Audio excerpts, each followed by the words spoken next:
What is up, everyone? It's been a while, but I'm back again with another out-of-box review for you guys of another Kotobukiya Zoids kit, as you can see. Before we get started, I just want to apologize for any background noise you guys might hear. We're having some thunderstorms, and you guys might hear the fan, you might hear some thunder, so I just want to apologize for that in advance. Anyways, what we're going to take a look at today is the 172 scale high-end master model of the RMZ11 Godos, or Godos, depending on how you pronounce it. This is the former Republic version. This is a newer release from Kotobukiya that came out alongside their new releases, the reissues, the Marking Plus versions, the repackaged versions, etc. So this is a newer release of the Godos. But from what I can tell, researching online, the only difference between this and the original is the color scheme. The original was in like a dark gray, light gray color scheme, and this one is in the Republic of Herrick colors, which is like a subdued blue-green kind of color. It's actually a very cool color scheme. I'm excited to build it. So first of all, take a look at the box. As usual, amazing Mercy Rabbit art on the box.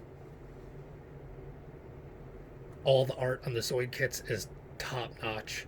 And that's that little Mercy Rabbit logo there. That's who does the art for the kits. I've been cutting all my box covers up and keeping all the art from them because I like it that much. On this side here, you have like an animation style image of the two main versions, which is the early type and the late type, or the standard armor and heavy armor.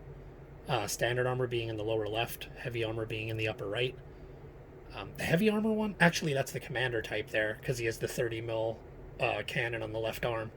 But the heavy armor type has more glass in the cockpit, which I don't understand. The heavy armor cockpit has more glass, but what do I know? There you have the three main versions that are possible to build. You get the parts to build one of the three types, whichever one you want. It's the early light armor type on the left, the late heavy armor type on the middle, and the heavy armor commander on the right. And you can see that the differences are pretty minor. The main difference being the cockpit change from the early to late type, and then you have a bit of an armament change between the late type and the commander. The commander drops the backpack anti-aircraft Vulcans for I think fuel tanks, and the left arm gets a 30 mil cannon instead of the Vulcan gun. But for the most part, the rest is exactly the same.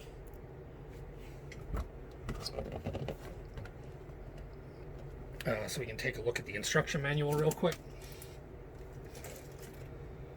Won't show you guys the whole thing because it's pretty run-of-the-mill, business as usual instruction manual.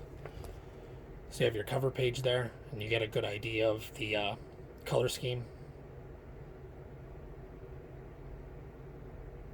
And on the back you have your promotional photos from the release announcement. So you get a little articulation demo there with the kick.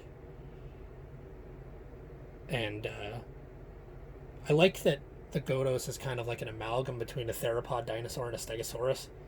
He has like plates on his tail, which makes him look kind of cool. The cockpit open action there, some movement in the backpack, and the command module at the bottom.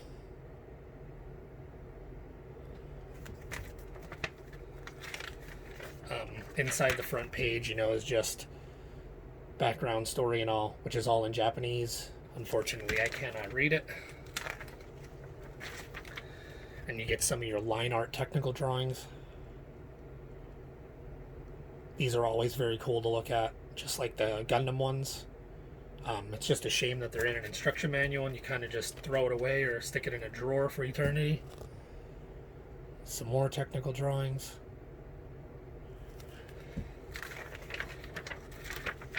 Then you have the page where they call out some of the equipment. Used Google Translate on this, and it's kind of just showing you head unit antenna, arm unit Vulcan gun, back unit anti-aircraft Vulcan, smash tail, and leg units. and the commander module there. And then you have your parts list. And as usual with Zoid kits, you have a handful of big runners and then many, many, many little tiny runners that have like 4 or 5 parts on them each. So it's a very high runner count, but that's just because, you know, you have like 2 or 3 runners worth cut up into tiny little runners. And you can see runner C, most of that you're not using, and runner F, both runner Fs, you're using half of it, maybe less than half of it. So if you're a scratch builder, you get a lot of extra parts for your parts drawer. None of them look like overly exciting parts, but detail's detail. And you have all your directions, your build directions. I'm not going to bore you with that. You have more line art of the smash tail. And command module gun thingy. That's made with some of the commander parts, like the fuel tanks and the 30 mil gun.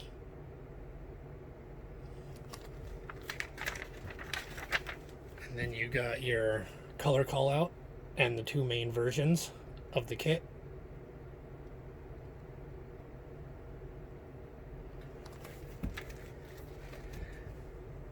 Some last photos and decal placement directions. Unfortunately, they don't give you a decal guide like most of the Zoid kits. It's up to you, your personal preference. I think the only kit that I purchased that came with any indication of where to put the decals was Saber Tiger. The instruction manual pictures show you where a lot of the markings go. But for the most part, you kind of just put them wherever you want. Decal sheet, great decal sheet, like always. Very clean, very crisp. Some tiny, tiny text there. And you can kind of see in the reflection there, they look a little bit thick, but you have no excess border around these decals. So if you're a person that doesn't paint a lot, or you don't clear coat over your decals, you probably have nothing to worry about, because these are gonna look like a decal put on the actual mecha, because they're that accurate with the decal borders. Those triangle ones, that's literally right up to the edge of that decal. It's very, very good decals. I haven't used any, so I can't really attest to the durability or anything when you're putting them on, but they look very, very, very good. They look like very high quality decals. Probably won't even focus on this. You have your tiny, tiny little Zoid core. Ah, there we go. Oh, there it goes. About half the size of the Zoid cores in the regular kits. This is a smaller size Zoid. The only gold runner in the box, and unfortunately it is your pilot. I say unfortunately because, let me go back to the instruction manual here. Any gold that you see, the gold pistons in the feet, the gold pistons on the tail, the leg joints, that all has to be painted, because no other gold parts come with the kit. You don't get any gold pistons like you do with the Ligers or Berserk Fury or anything like that, so any gold that you see you have to paint. And your polycaps are a light gray color, which kind of was surprising. When I didn't know if there was any polycaps in the box, because I didn't know these were the polycaps right away. I'm so used to seeing black and dark gray. These are light gray. That's actually kind of cool. I don't know how much, probably won't see much of them, but it's cool to have a little bit of light contrast in there. So I won't show you guys all the runners. I just kind of picked out a few to show you the colors it's injection molded in. So you have your joint covers, which are black. Real good detail in there. Kind of hard to see them, but real good detail in there. You have your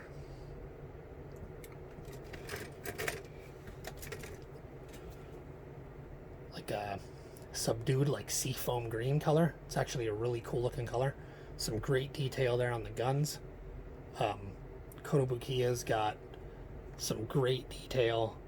Their engineering might not always be on par with Bandai, but their detail is very sharp, very clean. You have some very fine lines there, so if you're a painter, you're going to want to be careful there. But for the most part, great detail, great color. Now, you have a brown, like a chocolatey brown, kind of like the brown that comes with the Ligers. Great detail there on the bottom of the foot, which unfortunately you'll never see unless you do that kick pose on the back of the manual. Still cool that it's there though. Nice detail on the guns.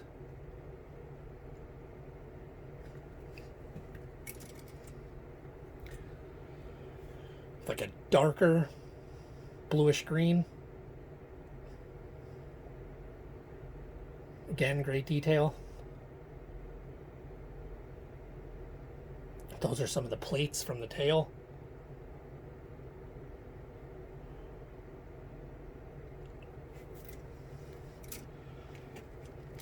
You have like a light medium gray, kind of similar to the color of the polycaps. Again, great detail.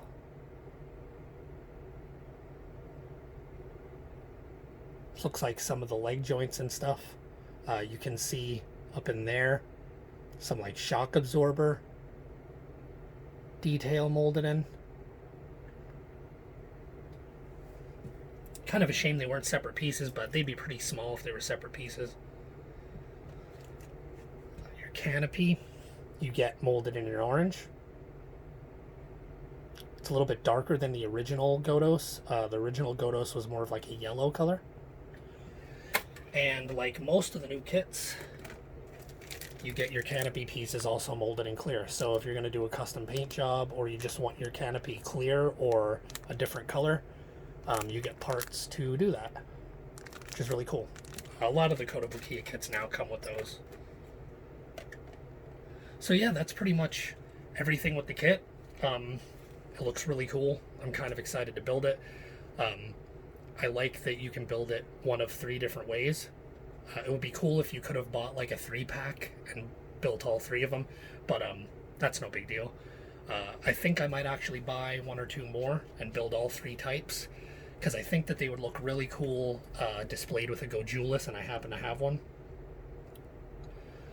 So I'm thinking about doing that. But once I finish it, I'll probably throw up another short video showing you guys the articulation, and then once again after I paint it, probably. But if you're enjoying the video, stay tuned. Keep your eye out for any new ones. If you haven't subscribed yet, I'd really appreciate it if you did.